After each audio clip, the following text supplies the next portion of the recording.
Baik, kita persilakan Ustadz kita di malam hari ini membawakan tema dengan judul menerima kekurangan pasangan dan menumbuhkan cinta sejati dalam rumah tangga. Kepada Ustadz kami persilakan. Bismillah wassalatu wassalamu ala rasulillah wa ala alihi wa sahbihi wa man walahu thumma amma ba'du. Allahumma salli ala Muhammadin wa ala ali Muhammad. Allahumma la ilma lana illa ma 'allamtana innaka antal alimul hakim wa tub 'alaina innaka antat tawwabur rahim. فعلمنا ربنا ما ينفعنا وانفعنا بما علمتنا وزدنا علما وعملا وتقا وفهما يا رب العالمين. Pemirsa yang dirahmati Allah Subhanahu wa taala, kembali kita berjumpa dalam kajian kita Kaifa taj'alu zaujataka tuhibbu. Tips-tips bagaimana agar istri kita mencintai kita. Dan pada malam hari ini kita membahas tentang taqabbal uyuba zaujatik. Kita sebagai suami perlu untuk menerima semua kekurangan-kekurangan istri kita. Ya, Syekh menyebutkan al-hayatu zaujiyah hayatun hafilatun bil ahdath. Kehidupan rumah tangga itu adalah kehidupan yang penuh dengan peristiwa, penuh dengan permasalahan. Wahiyya ishratu umrin kama yaqulun. Di samping itu, kehidupan rumah tangga adalah kehidupan sepanjang umur. Walidzalika yattali'u fiha az-zawjani 'ala 'uyubi ba'dihima ittila'an kabiran. Oleh karena itu, kedua pasangan suami istri sama-sama melihat, merasakan, menemukan, mendapati aib-aib yang ada pada pasangannya masing-masing. Wa qad la ya'jibu az-zawju fi zawjatihi 'aibun mu'ayyan. Dan boleh jadi kita sebagai para suami tidak menyukai kekurangan tertentu pada istri kita. Wa qad yakunu hadzal 'aibu syadidan 'ala az-zawj. Dan boleh jadi juga kekurangan ini terlalu berat dan terkadang kita tidak mau menerimanya. Lakin fi nafsil waqti az-zawjati mizatun katsirah. Tapi perlu kita sadari bahwa di waktu yang sama istri kita juga punya banyak kelebihan, banyak keistimewaan. Wa khisalun hamidatun adidah, juga punya sifat-sifat terpuji yang banyak. Wa hadza kulluhu yad'u az-zawja lit-tarayyuth fil amr. Yang semuanya menjadikan kita sebagai para suami untuk jangan terlalu tergesa-gesa dalam memutuskan suatu perkara.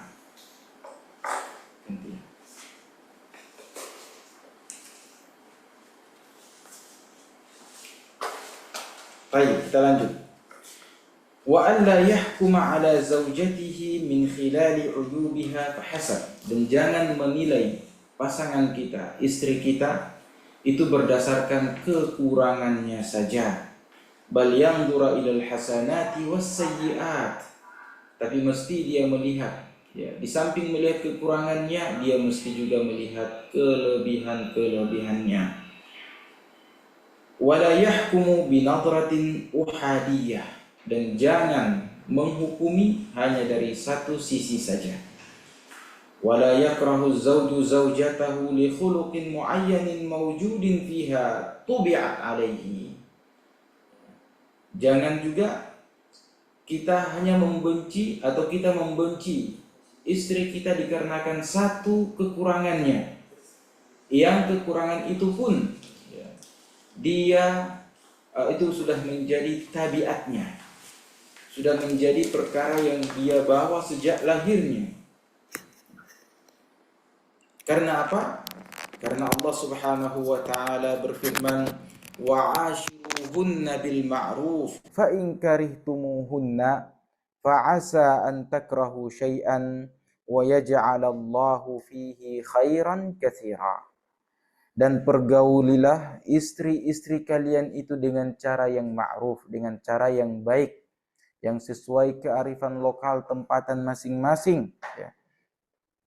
Fa in karihtumuhunna, dan jika ada satu sisi yang kalian benci, yang kalian tidak suka, itu ada pada istri-istri kalian, maka ketahuilah, fa'asa an takrahu syai'an wa yaj'alallahu fihi khairan katsira. Boleh jadi engkau tidak menyukai satu sisi, padahal pada diri istri itu ada kebaikan yang banyak yang Allah Subhanahu wa taala simpan padanya. Wala yakrahu zauju zaujatahu li khuluqin muayyanin, dan juga seorang suami tidak boleh membenci, tidak menyukai istrinya dikarenakan ada satu akhlaknya atau satu sifatnya, ya, yang buruk, ya. Kalla walidzalika yaqulu Rasulullah sallallahu alaihi wasallam, ya, tidak boleh kita lakukan hal itu. Apalagi kita sebagai suami, jangan menilai dari satu kekurangan saja. Karena Nabi kita sallallahu alaihi wasallam bersabda, la yafraku mu'minun mu'minatan in kariha minha khuluqan radiya minha khuluqan akhar. Jangan sampai seorang mukmin membenci mukminah yang lain. Jangan sampai seorang suami, ya, tidak menyukai istrinya dikarenakan satu sifat yang tidak disukainya, atau satu sifat atau satu kekurangannya. Karena jika demikian, maka di sana banyak, ya, kelebihannya yang lain. Wa ya'lamu az-zawju annahu lan yajida zawjatan allati takhlu minal uyub, dan perlu kita sebagai para suami mengetahui bahwa tidak akan pernah kita jumpai istri tanpa aib, tanpa kekurangan, tidak akan mungkin. Wa qad takunu zawjatuhu raghma uyubiha khairan min katsiratin ghairaha la yara fihinna hadhihi al-uyuba.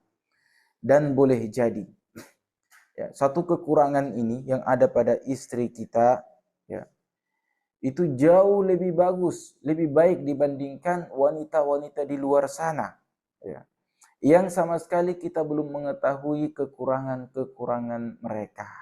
Jangan terpesona dengan keindahan, kecantikan wanita-wanita di luar, padahal di sebalik kecantikan itu ada segudang aib yang belum kita tahu. Idza aradta an ta'rifa dzalika fa'amsik waraqatan wa qalaman. Jika engkau, wahai para suami, ingin mengetahui kelebihan istri-istri antum, kekurangan istri-istri antum, maka segera ambil secarik kertas dan pulpen. Ya, di situ kata Syekh, waktub mizati zaujatika wa uyubiha. Tulislah kelebihan-kelebihan pasangan-pasangan kalian, istri-istri kalian, dan juga kekurangan-kekurangannya. Wasataral mizati tafuqul uyuba bikatsir. Maka akan engkau dapati ternyata kelebihannya sangat banyak dibandingkan dengan kekurangannya. Wa'lam annaka fil hayati zawjiyah la yumkinuka al-husulu ala zawjatin ala miqasika tamaman. Dan ketahuilah, ya, dalam kehidupan berumah tanggamu, engkau tidak akan mungkin mendapatkan istri yang sesuai keinginanmu, yang sesuai ukuranmu, yang sesempurna yang kamu inginkan, seideal yang kamu inginkan, itu tidak akan mungkin, ya. Wala budda min ikhtilafit tibai, wala budda antara ma yu'jibuka wa ma la yu'jibuk. Ya, mesti dan harus kamu temukan pada dirinya, ya, perbedaan sifat antara kamu dengan dia, dan mesti kamu akan temukan apa-apa yang tidak kamu sukai darinya juga apa-apa yang kamu senangi dari dirinya. Yaqulu Lawrence Jould fi kitabih Istamti' bi hayatik. Ya. Seorang penulis barat ya bernama Lawrence ya.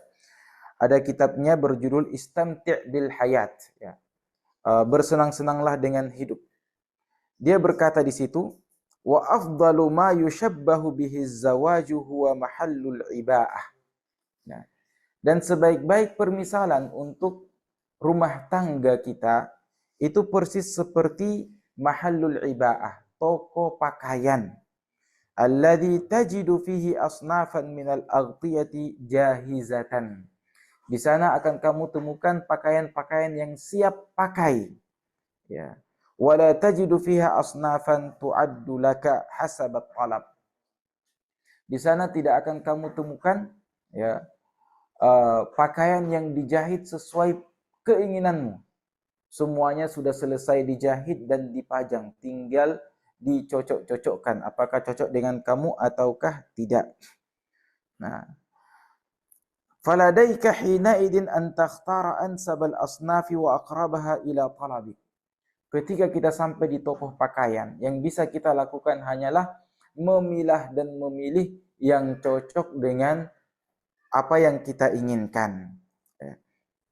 Walau annaka akhadta az-zawaja ala hadzal ma'khadi lawajadtahu ahna'a wa amta'. Jika engkau dalam berumah tangga menjadikan istrimu persis seperti ini, bahwa dia adalah pakaian yang kamu pilih, yang kamu merasa cocok dengan tubuhmu, dengan profilmu, ya, maka kehidupan rumah tanggamu akanlah tenang, damai, dan berbahagia. Nah, jadi permisalannya seperti kita ke toko baju, semuanya sudah siap, tidak ada kain yang disiapkan, lalu kita perintahkan mereka untuk menjahit pakaian persis seperti yang kita inginkan. Wa huwa yaqsidu anna zawjataka laysat walan takuna kama turidu tamaman. Ya, Syekh melanjutkan bahwasanya yang diinginkan oleh penulis ini bahwa engkau tidak akan mungkin mendapatkan pasanganmu seperti yang kamu inginkan. Li'annaha ukhidat qasran min tarbiyatin takhtalifu amma ukhidta anta. Karena pendidikan kalian berdua berbeda. Ya, kalian berdua dididik dari rumah tangga yang berbeda juga, dari keluarga yang berbeda. Wa tubi'at bi tiba'in ghairi tiba'atika. Dan istrimu, pasanganmu itu telah diberikan sifat yang berbeda dengan sifat kamu. Qad tatashabahu ma'aka fi ba'dil umur. Boleh jadi kita dengan pasangan kita ada sisi kesamaan dalam beberapa perkara. Wa takhtalifu fi ba'dil akhar. Namun di sana juga ada perbedaan. Faqbal hadzal amra wa la tusari'il hayat. Maka terimalah pasanganmu apa adanya dan jangan mencoba untuk melawan sunnatullah pada kehidupan ini. Wala tughalibit tiba' allati ta'assalat. Jangan pernah juga ingin mengalahkan sifat yang telah mendarah daging pada pasanganmu itu. Falaisa minas suhulati taghyiruha, karena tidak mudah merubahnya. Wa in kana dzalika mumkinan fa ba'da fatratin tawilah. Jika sekiranya bisa untuk merubah tabiat, sifat dasar pasangan kita, maka itu membutuhkan waktu yang panjang. Ya. Wa sabrin amiqin jamil, dan kesabaran yang mendalam serta kesabaran yang baik. Wa tadribin mustamir, dan latihan yang berkesinambungan. Wa nafasin tawil, dan nafas yang panjang. Wa ruhin tayyibatin musabirah, dan ruh jiwa yang sabar, yang berjuang, dan juga membutuhkan nafas perjuangan yang panjang. Nah, ini yang bisa Syekh atau tulisan Syekh yang bisa kita baca dan kita terjemahkan. Nah, di sini saya mengumpulkan beberapa pelajaran ya dari apa yang Syekh bilang ini. Ya. Tapi saya kumpulkan dalam bahasa Arab. Yang pertama, al-qabulu asasus sakinah. Bahwa penerimaan kita kepada pasangan kita itu menjadi pintu pertama menuju ketenangan. Yaqulul Arabu, orang Arab berkata, taqabbulun naqsi wal aibi min taba'il bashari miftahun lis-sakinati az-zawjiyah. Faman talabal kamala fi zawjihi falan yahna bi'aishihi. Ya. Menerima kekurangan pasangan adalah kunci ketenangan rumah tangga. Siapa yang mencari kesempurnaan pada pasangannya, ia tidak akan pernah merasa tentram. Ini pelajaran yang pertama. Pelajaran yang kedua, an-nadharu syumuli yamna'u dhulmal haqiqah. Bahwa pandangan yang menyeluruh akan menjauhkan kita dari kesalahan dalam menilai. Yaqulul Arab, orang Arab berkata, an-nadharu ilal uyubi wahdaha tajannin, wan-nadharu ilal hasanati wahdaha ghaflatun, wa innamal adlu an nanzura ilal janibaini ma'an. Melihat hanya kekurangan saja adalah suatu kezaliman, dan melihat hanya kelebihan saja adalah suatu kelalaian. Keadilan lahir saat keduanya dilihat secara seimbang. Ini yang kedua. Pelajaran yang ketiga, al-muqaranatu masidatus syaitan. Bahwa membanding-bandingkan pasangan dengan orang lain adalah jebakan setan. Yaqulul Arabu, orang Arab berkata, man qarana zawjahu bighairihi faqad arrada nafsahu lil khusrani wa dayya'a ni'matallahi alaihi. Siapa yang membanding-bandingkan pasangannya dengan orang lain, ia telah menjerumuskan dirinya ke dalam kerugian dan kehilangan rasa syukur kepada nikmat Allah Subhanahu wa taala. Petikan hikmah yang keempat. At-taghyiru la yakunu bil quwwati walakin bil hubb. Perubahan tidak lahir dari tekanan, intimidasi, tapi lahir dari cinta. Cinta yang berbalut kelembutan dan kesadaran penuh. Yaqulul Arabu, orang Arab berkata, inna at-taghyir al-haqiqiyya la yatimmu bid-dhaghti wal ikrah, bal bil hikmati wal hubbi wad du'ai wal qudwati. Perubahan sejati tidak muncul karena paksaan atau tekanan, tetapi melalui kebijaksanaan, kasih sayang, doa, wal qudwah, dan keteladanan. Yang kelima, as-sabru fi zawaji ibadatun. Sabar dalam menjalani roda rumah tangga adalah ibadah. Kullu masyaqqatin tuqaddimuha fi sabili hifdzi zawaji fahiya min a'zami abwabil ibadati wal ajr. Orang Arab berkata, kesulitan yang dihadapi demi menjaga pernikahan adalah bagian dari ibadah yang besar dan pintu pahala yang luas.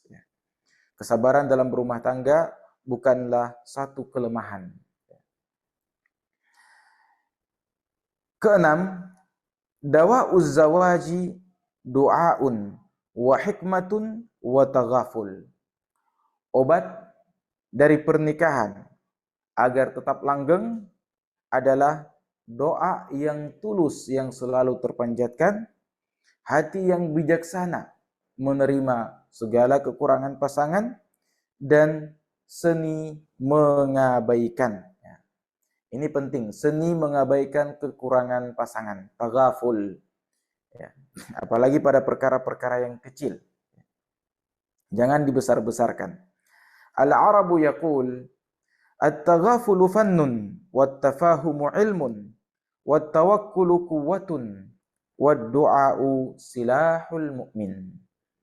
Orang Arab berkata, bersikap seolah tidak melihat sebagian kekurangan adalah seni. Taghaful, menutup mata dari kekurangan-kekurangan istri, itu adalah seni. Saling memahami adalah ilmu. Tawakal adalah kekuatan, dan doa adalah senjata seorang mukmin. Yang terakhir, as-sa'adatu zaujiyah la tuhda. Bahwa kebahagiaan rumah tangga bukanlah hadiah. Walakin tubna wala ta'ti duf'atan wahidah.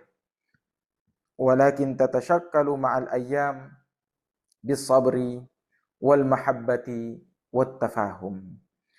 Kebahagiaan rumah tangga bukan hadiah, tetapi bangunan yang dibentuk perlahan. Bangunan yang dibentuk perlahan melalui sabar, cinta, dan saling memahami. Demikian yang bisa saya sampaikan pada pertemuan malam hari ini. Semoga bermanfaat bagi kita semuanya. Saya kembalikan kepada host. Tafadhal.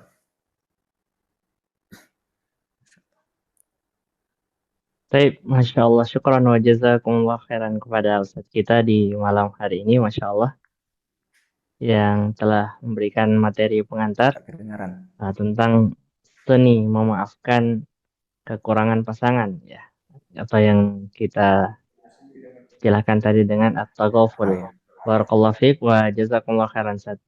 Ya, baiklah para pemirsa sekalian, ya, alhamdulillah di malam hari ini kita punya waktu sekitar 30 menit kurang lebih untuk memberikan kesempatan kepada para pemirsa bertanya, berkonsultasi seputar permasalahan keluarga dan ukhuwah.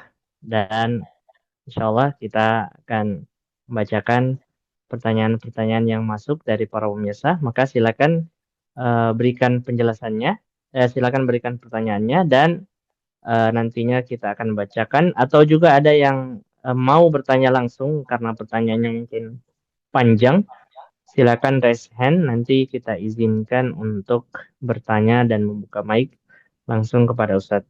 Baik Ustadz, barakallahu fikum, kita langsung bertanya. Ada pertanyaan-pertanyaan, beberapa pertanyaan melalui WhatsApp. Assalamualaikum warahmatullahi wabarakatuh, Ustadz. Dari Waalaikumsalam saudara warahmatullahi wabarakatuh. Abdurrahman. Afwan Ustadz, ada seorang lelaki menikah dengan seorang wanita. Namun setelah menikah baru beberapa hari istrinya menampakkan sifat aslinya. Hingga sekarang pernikahan yang hampir memasuki 2 tahun, istrinya suka memaki-maki suaminya, berkata kasar, bahkan sampai pernah bersumpah untuk tidak akan pernah mentaati suami. Ya, bahkan aib rumah tangga ia ceritakan kepada orang tuanya. Di mata istrinya tidak ada kebaikan suami sama sekali, padahal suaminya terus berusaha untuk membahagiakan istrinya hingga rela berhutang. Tapi tetap tidak ada kebaikan suami baginya. Suka mengeluh, merasa kurang dengan apa yang suami berikan. Mohon nasihatnya Ustadz, bagaimanakah sikap suami dalam hal ini? Barakallahu fikum. Masya Allah, tabarakallah. Ya, seperti yang disebutkan tadi bahwa ketika kita telah terikat dalam satu ikatan pernikahan, maka secara lambat atau cepat segala kekurangan pasangan kita akan nampak di depan mata kita. Yang bisa kita lakukan hanyalah menerimanya apa adanya. Menerimanya apa adanya dan berusaha untuk meminimalisir. Dan perlu kita ketahui juga bahwa perilaku istri kepada kita itu ada bias, itu adalah bias dari perlakuan kita kepadanya. Dalam hal ini, ya, saya ingin memberitahukan kepada kita semuanya, para suami, ya. Dan kalau para istri juga mendengar, tidak mengapa, ini kepada pasangan masing-masing, ya, untuk menjaga batasannya, menjaga lisannya, menjaga perbuatannya kepada pasangannya. Karena apa yang kita lakukan kepada pasangan kita, biasnya itu untuk kita juga. Ya, mungkin ya di sini penanya tidak mengatakan kalau dia juga sering memaki istrinya, ya. Sehingga istrinya juga sering mengatakan demikian. Atau dia selalu mengancam istrinya kalau tidak akan memberi pelayanan atau tidak akan taat kepadanya, sehingga istrinya juga mengatakan demikian. Jadi ini perlu refleksi dari masing-masing pasangan.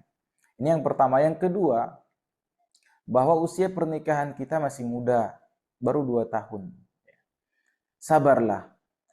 Nah, kalau misalkan kita bisa bersabar sampai 10 tahun atau sampai 7 tahun lah, ya, maka itu jauh lebih bagus. Karena setelahnya riak-riak atau gelombang-gelombang yang menghantam, ya, bahtera rumah tangga kita ini dengan sendirinya akan mulai tenang.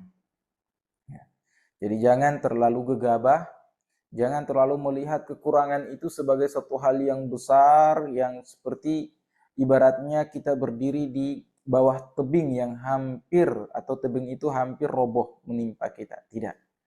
Ya, tapi jadikan kekurangan itu sebagai cambukan bagi kita sebagai para suami untuk bagaimana bisa memperbaiki istri kita. Tentu dengan cara-cara yang lembut, cara-cara yang hikmah dan bijaksana. Ya, dengan memberi nasihat atau memperdengarkan ceramah-ceramah ustadz-ustadz kepada istri kita, atau membelikan dia buku-buku, ya, yang di situ berisi bagaimana menjadi, atau tuntunan-tuntunan, panduan-panduan untuk menjadi istri yang salehah. Ya. Itu adalah langkah-langkah bijak. Ya. Kalau istri kita keras kepala dan tidak mau mendengar perkataan kita. Ya, tapi sebagai refleksi bagi kita semuanya, ya, kita harus memperbaiki muamalah kita dengan istri kita untuk kita mendapatkan muamalah yang baik dari pasangan kita terhadap kita. Ya, wallahu taala a'la wa a'lam. Baik, insyaallah syukran wa barakallahu fikum Ustaz atas nasihatnya dan jawabannya. Semoga dipahami oleh saudara penanya tadi. Barakallahu fikum. Baik, Ustaz, kita lanjutkan. Masih ada pertanyaan-pertanyaan yang masuk di malam hari ini. Silakan para pemirsa, jika masih ada pertanyaan, agar disampaikan melalui kolom komentar. Selanjutnya ada pertanyaan dari saudara Irwan dari Makassar. Izin bertanya, Ustaz. Apakah ada standar atau kriteria syariat terkait kesalahan yang bisa diterima atau dimaafkan dan yang tidak bisa lagi diterima? Jazakumullah khairan, Ustaz. Baik, Allah Subhanahu wa taala berfirman, wa'ashiruhunna bil ma'ruf. Pergaulilah mereka dengan cara yang ma'ruf, cara yang baik, ya. Ma'ruf ini kembali kepada kearifan lokal kita, kepada kearifan tempatan kita. Ya, kalau kita di Makassar, hal-hal apa yang tidak bisa ditolerir sama sekali dalam kehidupan rumah tangga. Ya. Ya, kalaupun dalam batasan-batasan syariat ini berkaitan dengan hak Allah, hak Rasulnya, dan hak agamanya. Ya, dan agama kita telah menjadikan hak suami di atas haknya orang tua. Ya. Jadi ketaatan istri kepada suami itu mendahului, ya, ketaatan dia kepada orang tuanya. Itu yang pertama. Yang kemudian yang kedua, hak-hak yang berkaitan dengan hak-hak Allah juga itu terlebih dahulu ditunaikan hak-hak suami sebelum hak-hak Allah Subhanahu wa taala.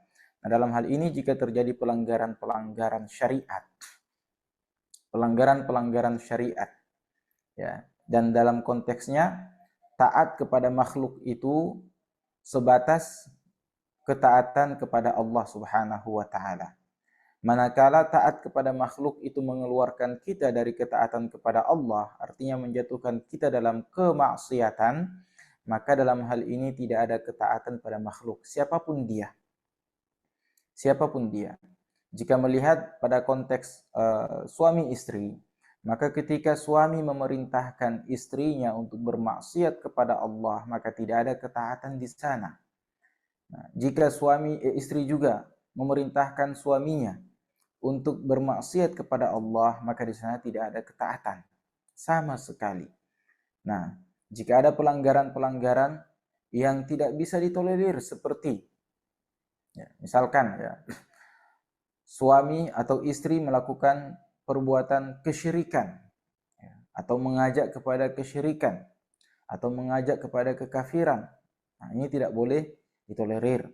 Kemudian istri mengajak untuk mendurhakai orang tuanya, orang tua suami.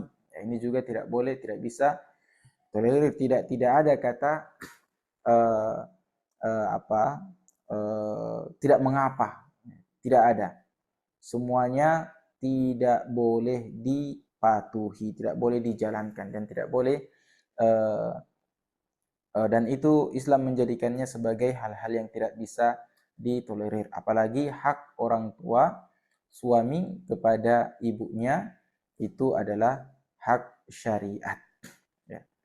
Nah, juga pada hal-hal yang sifatnya pelaksanaan atau ibadah yang darurat, salat 5 waktu misalkan, ketika suami kita atau istri kita mengajak kita untuk tidak boleh salat atau untuk meninggalkan salat, tidak ada ketaatan di sana.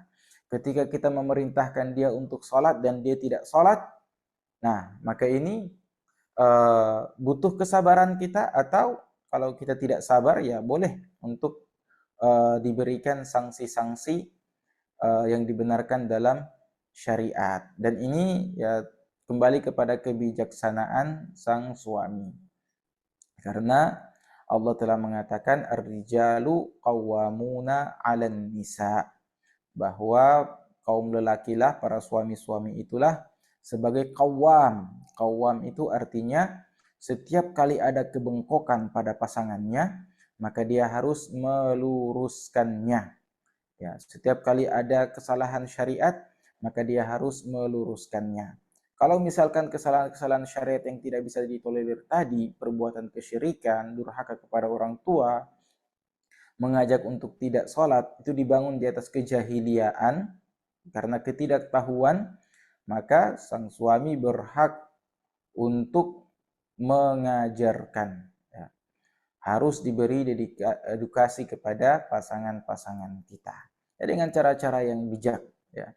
Jangan langsung setiap kesalahannya tanpa dilihat apakah dia sengaja atau tidak sengaja, dia lupa ataukah dia tidak tahu, langsung kita menjatuhkan sanksi syariat berupa kata talak.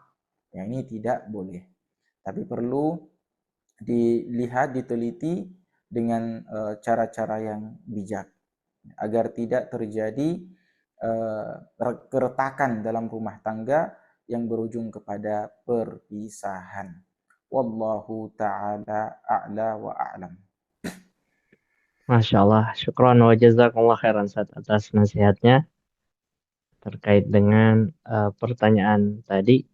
Ya, bagaimana batasan-batasan kesalahan dari seorang istri. Semoga dipahami oleh saudara penanya. Baik, Ustaz, kita lanjutkan. Ya, ada yang raise hand serta kami kurang bisa membaca namanya ini.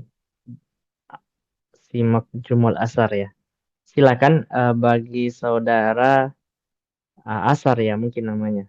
Silakan untuk menyalakan mic-nya. Kami sudah izinkan. Jika masih. Oke. Silakan perkenalkan namanya, asalnya, lalu silakan pertanyaannya. Assalamualaikum warahmatullahi wabarakatuh. Perkenalkan Ustadz, saya Jumwal dari Kendari. Anggota. Oke, dari Kendari Ustadz. Masya Allah. Silakan, Jadi silakan. Ustaz izin bertanya, ini mau bertanya tentang bagaimana batasan umur kita yang diperbolehkan terhadap pasangan.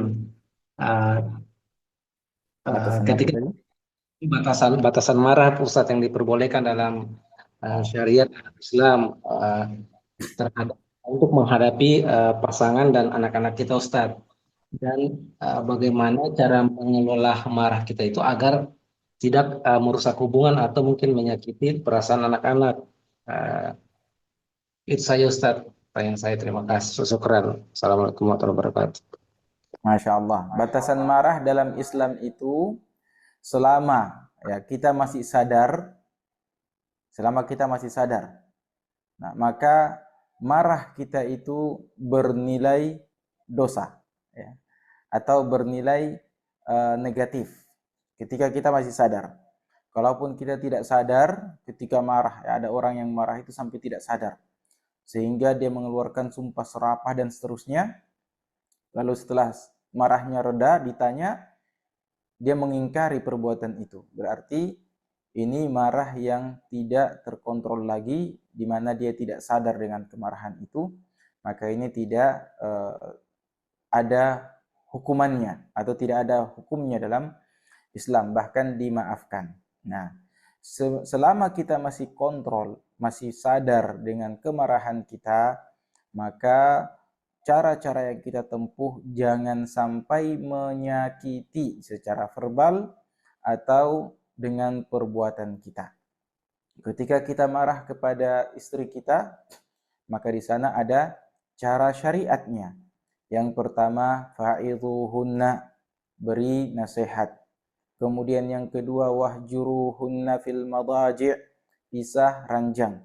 Kemudian yang ketiga, wadribuhunna. Ini kalau setiap tahap itu istri kita masih tetap keras kepala dan tidak dengar-dengaran. Nah, itu pun memukul dengan darba ghairu mubarrihah, tidak meninggalkan bekas, ya.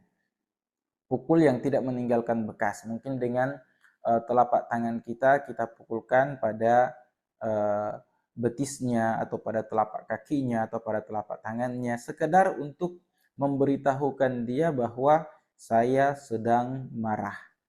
Ya, begitu juga dengan anak-anak kita, ya.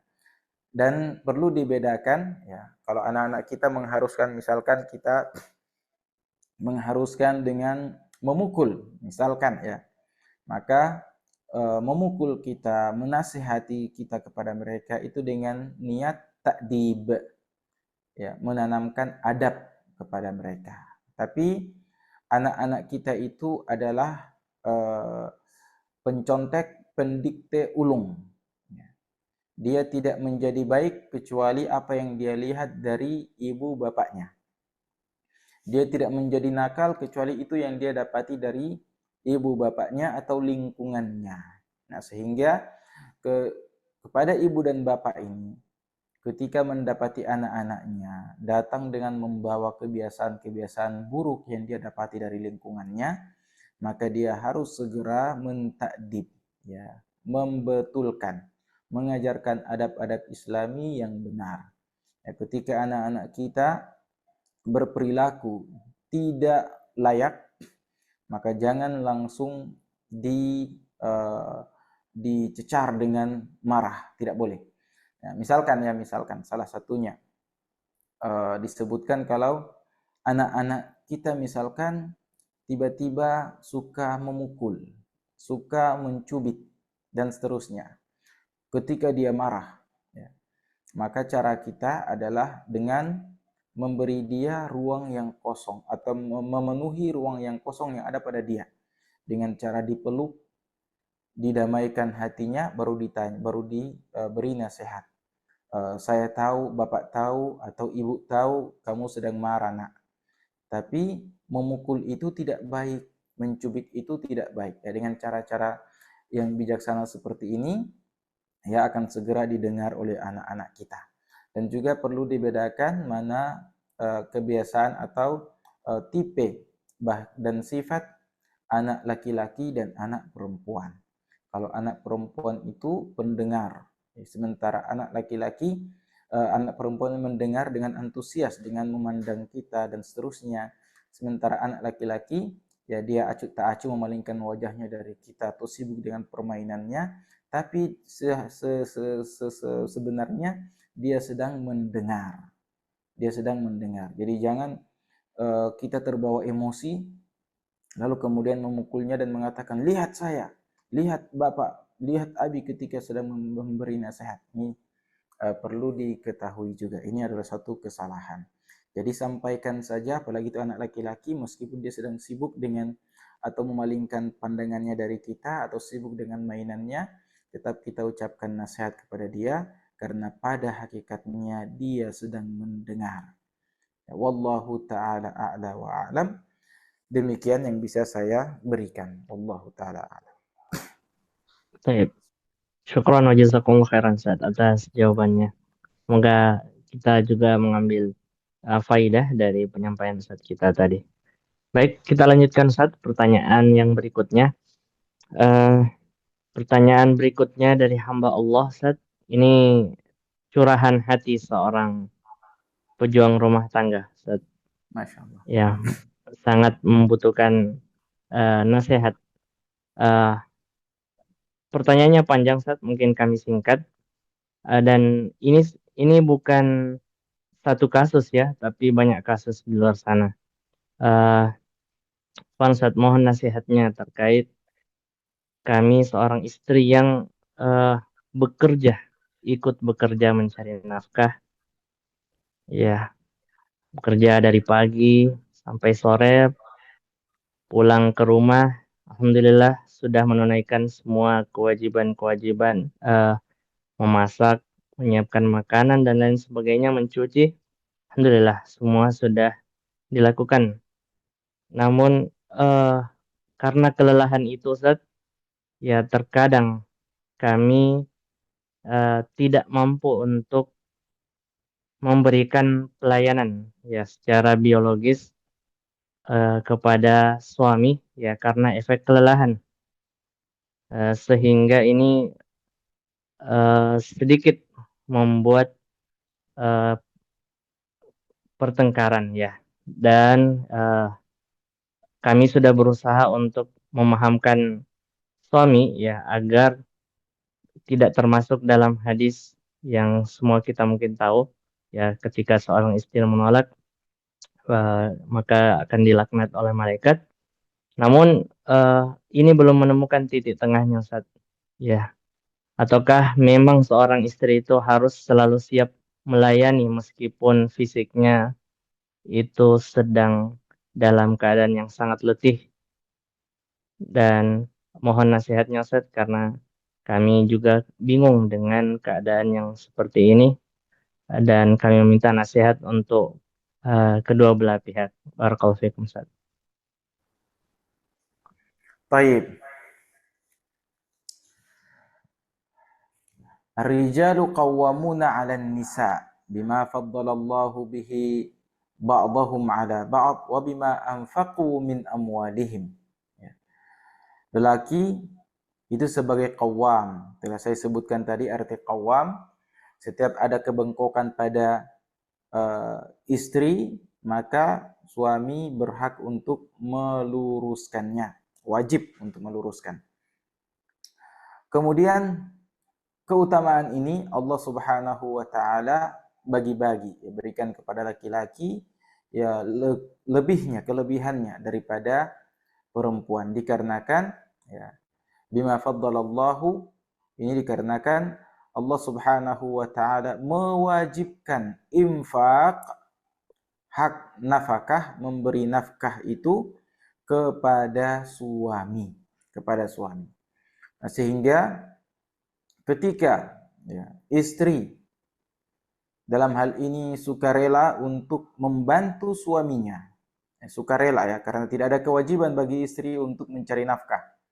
Yang ada hanyalah kewajiban bagi suami untuk mencari nafkah, untuk menafkahi keluarganya. Nah, ketika istri telah dengan sukarelanya ya bekerja mencari nafkah, membantu suaminya, maka suami juga harus mengerti dan sadar diri, tahu diri bahwa dia telah membantu mencukupkan satu sisi yang kurang dari saya. Nah, dengan begitu polemik rumah tangga bisa sedikit diminimalisir. Ini yang pertama. Yang kedua, terkait dengan kelelahan ya, bagi seorang istri bisa mensiasati hal itu. Artinya ya, dia bisa mengatur waktunya dengan baik. Mana waktu-waktu yang melihat mana skala prioritas dalam rumah tangganya, ya, apa hal-hal yang sifatnya wajib dan mana yang sifatnya sunnah, ya, mustahab dan seterusnya. Sehingga dia mendahulukan yang wajib-wajib dulu, baru kemudian mustahab dan seterusnya. Nah, jika ternyata tidak bisa lagi, maka yang ketiga ini ya semoga menjadi solusi, yaitu keduanya berembuk, ya, keduanya bersepakat untuk waktu, ya, waktu hubungan mereka, ya, waktunya.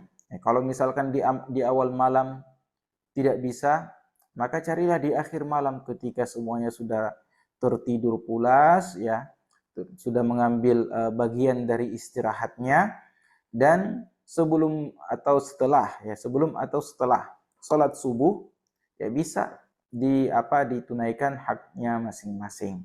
Dalam hal ini hubungan biologis itu, ya. Ini dibangun di atas kesepakatan, ya. Karena Allah mengatakan wa'ashiruhunna bil ma'ruf. Dan di antara bentuk kemakrufan, kebaikan itu adalah sepakat dalam hal-hal untuk sama-sama membina rumah tangga. Jadi kalau misalkan di awal malam itu istri tidak bisa karena capek, suami juga harus mengerti hal ini. Nah, sehingga memilih waktu di akhir malam.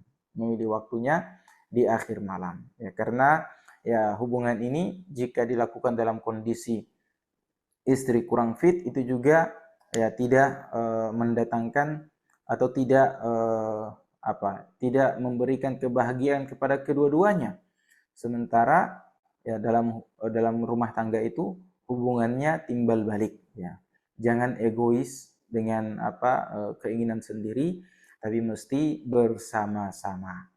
Nah, jadi sebagai suami mesti sadar kalau hak nafkah itu bukanlah pada istri, tapi pada dirinya sebagai suami. Yang pertama. Yang kedua, ketika istri telah dengan sukarelanya membantu mencari nafkah, maka suami harus sadar diri dan melihat sisi-sisi keutamaannya, sisi-sisi kebaikannya, sehingga jangan memaksa dia untuk melayani lagi ketika dia dalam keadaan sangat-sangat membutuhkan istirahat. Ya, sangat-sangat membutuhkan istirahat. Dan bagi seorang istri untuk melihat apa-apa yang menjadi skala prioritas dalam hidupnya, dalam hidup rumah tangganya, mana yang lebih didahulukan dan mana yang bisa diakhirkan, dan kemudian sepakat dengan suami untuk waktu berhubungan itu. Wallahu ta'ala a'la wa a'lam. Demikian yang bisa disampaikan. Baik, syukran wa jazakumullah khairan Ustaz atas jawabannya. Dan kami rasa ini di antara penjelasan yang bijak dari Ustadz kita, ya, solusi untuk kedua belah pihak, ya, agar mengedepankan komunikasi. Ya, ini yang paling penting. Ya, kalau sama-sama dengan kepala panas kayaknya tidak akan pernah dapat solusi, Ustadz. Makanya harus saling mendinginkan, ya, kepala, lalu sama-sama berembuk, ya, seperti yang Ustadz bilang tadi, bisa dikomunikasikan waktunya dan lain sebagainya. Barakallahu fiik wa jazakumullah khairan Ustaz atas nasihatnya. Uh, Lanjut Ustaz, pertanyaan berikutnya dari serta atas nama Hamdani. Afwan Ustaz, izin bertanya, apakah kebiasaan istri tidur setelah subuh itu adalah suatu hal yang harus kita maklumi sebagai suami? Ya, ataukah sebaiknya dinasehati untuk merubah kebiasaannya? Karena menurut kami itu kurang baik, Ustaz. Barakallahu fikum. Baik. Secara umum kebiasaan tidur setelah subuh itu ya kurang baik, tapi sandarannya kebanyakan hadis-hadis terkait hal ini statusnya dhaif ya, statusnya dhaif. Nah, namun kita melihat bahwasanya waktu subuh itu adalah waktu untuk kita memulai beraktivitas ya, mulai untuk beraktivitas di mana bagi semua seorang istri untuk memperhatikan dapurnya, mempersiapkan bekal suaminya atau sarapan pagi suaminya atau anak-anaknya, melihat atau membersihkan dapurnya, mencuci piring-piring dan seterusnya. Ya, jika hal ini terbengkalai atau hak-hak suaminya terbengkalai dengan tidur karena tidur paginya itu, maka bagi seorang suami untuk membenarkan. Ini adalah satu kebengkokan dalam rumah tangga yang harus diluruskan. Dan kalau kita ingin meluruskan juga, jangan menggunakan kekerasan dan intimidasi. Bisa patah.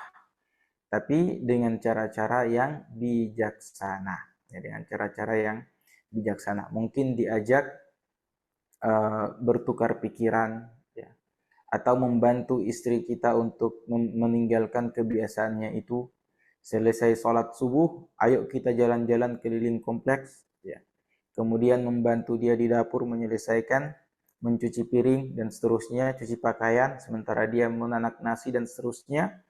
Nah, ini agar ada aktivitas bersama di pagi hari. Nah, dan harus membutuhkan kesabaran yang super dalam meninggalkan kebiasaan ini, Nah, dengan tidak menafikan ya, ada waktu-waktu khusus atau ada hari-hari khusus untuk memberi dia kesempatan tidur pagi. Misalkan akhir pekan saat libur ya. Tapi kalau diberikan hanya sekali saja dalam satu pekan atau dalam satu bulan ya. Yang intinya bagaimana meninggalkan kebiasaan ini. Dan dilihat juga kondisi istri. Kalau misalkan di malam hari terlalu sibuk atau banyak kerjanya, banyak tugas rumahnya, sehingga ya dia harus tidur di waktu di saat-saat yang terlalu larut misalkan, sehingga kalau dia tidak tidur pagi mungkin dia akan kelelahan sebelum masuk siang atau tidak maksimal dalam melayani, maka berilah dia sedikit waktu untuk tidur di pagi hari ya, tidur di pagi hari ya. Jadi dalam hal ini sifatnya fleksibel saja. Kita lihat kondisi pasangan kita dan saling mengerti. Ya, asalkan ini tidak menjadi kebiasaan yang justru mencederai keharmonisan rumah tangga atau mengesampingkan hak-hak suami.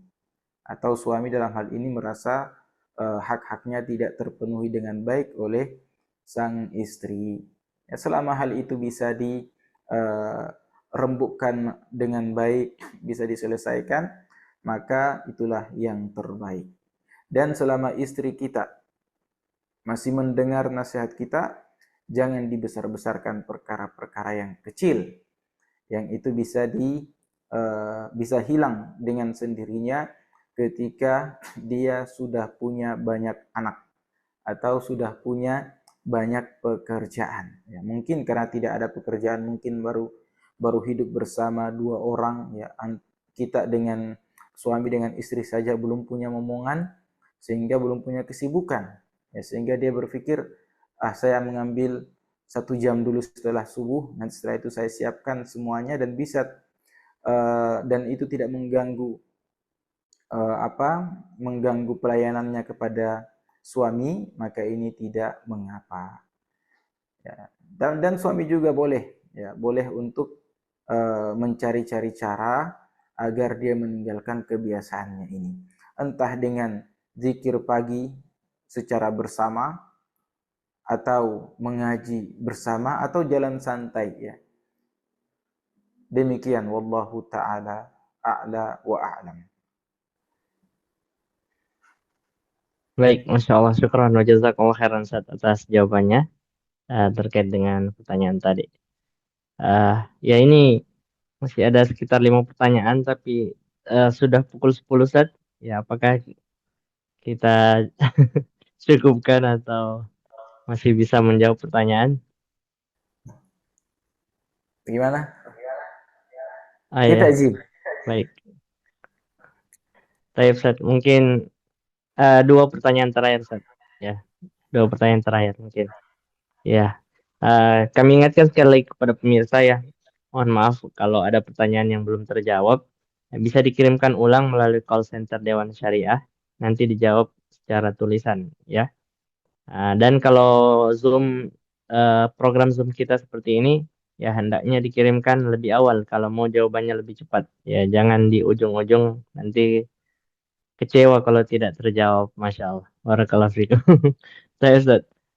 Ini sebenarnya curahan-curahan yang mirip ya, curahan hati tentang istri yang eh, tidak melayani suami. Ya, ada pertanyaan Ustaz. Apakah seorang istri tetap wajib melayani suami jika suami tidak memberikan nafkah? Ada juga pertanyaan yang mirip. Apakah istri yang malas melayani suami karena suaminya kasar, suka menyakiti istri, meninggalkan sholat, ya masih merokok dan sebagainya? Kemana nasihat Ustaz terkait suami-suami seperti ini, Ustaz? Atau pertanyaannya, Ustaz, bagaimana sikap istri yang melayani berhubungan dengan suami karena hal-hal yang dilakukan oleh suami itu? Barakallahu fikum. Baik. Di sana ada larangan ya, larangan dari bukan larangan tapi celaan dari Nabi kita Shallallahu Alaihi Wasallam kepada suami yang memukul istrinya di siang hari, kemudian mendatanginya di malam hari. Ya, ini bisa berlaku umum, artinya pukul dalam bentuk kata-kata, kekerasan verbal atau kekerasan fisik. Ya. Jadi sifat kasar suami, suka mencela, suka berkata-kata kasar kepada istri, yang menjadikan istri itu merasa merasa keras kepala, tidak penurut kepada suaminya, ya. Dikarenakan ada kekesalan dalam hatinya, kekesalan terkait sikap suaminya itu, sehingga dia tidak ikhlas atau tidak melayani seperti semestinya, tidak bergairah dan seterusnya. Ya.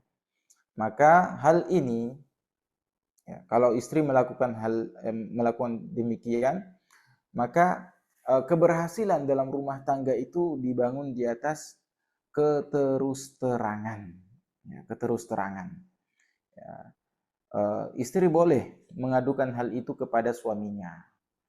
Ya, istri mengadukan hal itu kepada suaminya, dan suaminya harus mendengar pengaduan dari istrinya itu, dan suaminya juga harus bertekad untuk merubah, karena hubungan yang dibangun atas rasa suka atau dibangun karena sama-sama suka, sama-sama senang. Nah, ini menjadikan hubungan itu menjadi harmonis. Berbeda kalau dia terpaksa, ya. Karena ya kita ini dalam hidup rumah tangga itu terbingkai dalam satu kata, ibadah, ya. Sehingga sabarnya dia bernilai ibadah, ya. Bukan satu kelemahan, tapi itu adalah satu pencarian ridha Allah Subhanahu wa taala padanya. Di samping istri kita, ya, untuk mendapatkan ridha Allah, dia terlebih dahulu harus mencari ridha suaminya. Sementara suaminya bersikap kasar. Ada juga suami yang tidak mau sholat, ya, atau malas sholat. Sementara istri, ya, bagaimana caranya? Nah, istri oleh apa sebagian uh, ulama itu mengatakan ya tugas istri adalah mencari pahala. Dengan sabarnya dia mendapatkan pahala, dengan pelayanannya dia mendapatkan pahala. Nah, adapun urusan suaminya tidak sholat, yaitu urusan dia dengan Rabbnya. Tapi istri tidak mendiamkan. Istri perlu untuk memberi nasihat ya, kepada suaminya itu, ya, atau memperdengarkan ceramah-ceramah kepada suaminya, mendoakan suaminya, ya. Bahkan ya kalau misalkan dengan tidak melayani itu bisa mendatangkan efek jerah bagi suami agar dia sadar dan mau untuk melakukan sholat, nah itu jauh lebih bagus. Tapi dengan melihat ya, apakah itu berhasil ataukah tidak. Ya. Tapi sebenarnya seperti yang disebutkan, yang saya ambil kesimpulan dari pelajaran bahwasanya dawa uzzawaj doa, obat penawar dari perselisihan dalam rumah tangga atau dalam menjalani bahtera rumah tangga, kesuksesannya ada pada doa. Kemudian hikmah, hati yang bijaksana, ya. Hati yang melihat suatu permasalahan itu bukan dari satu kacamata saja, tapi dari sisi yang berbeda-beda, sehingga dia tidak menutup mata dari kelebihan-kelebihan pasangan dan tidak fokus pada satu kekurangan saja. Dan juga tagaful, ya. Tagaful, ya. Menutup mata dari perkara-perkara kecil yang tidak pantas dan tidak layak untuk dibesar-besarkan. Nah, dalam hal ini kita dengan pasangan kita sangat tahu mana perkara-perkara yang tidak boleh dibesar-besarkan, yang tidak perlu dibesar-besarkan, dan mana perkara-perkara yang urgen, yang harus diselesaikan agar hubungan kita menjadi harmonis kembali. Ya, karena hubungan, namanya saja hubungan itu terkadang harmonis dan terkadang juga tidak harmonis. Ya, ketika kita dalam kondisi yang harmonis, kita tahu sebab-sebabnya. Begitu juga ketika kita berada dalam kondisi tidak harmonis, kita tahu juga sebab-sebabnya. Nah, sehingga kita perlu untuk segera menyudahinya. Jangan berlama-lama, itu tidak baik. Itu bagaikan bola salju yang semakin besar, menggelinding hingga menghabiskan semua atau menghancurkan semua bangunan-bangunan yang telah kita bina bersama. Wallahu ta'ala a'la wa a'lam. Baik, Masya Allah. Syukran wa jazakumullah khairan Ustaz atas jawabannya. Dan mungkin itu penutup dari pertanyaan kita di malam hari ini, para pemirsa sekalian, karena sudah injury time, sudah 10 menit lewat. Ya, jazakumullah khairan katsiran kepada Ustadz kita atas materi pengantar dan kebersamaannya di malam hari ini menjawab pertanyaan pemirsa. Semoga Allah memberikan pahala yang terbaik dan menjadikan apa yang beliau sampaikan sebagai pemberat amal timbangan kebaikan beliau di akhirat kelak. Amin ya rabbal alamin.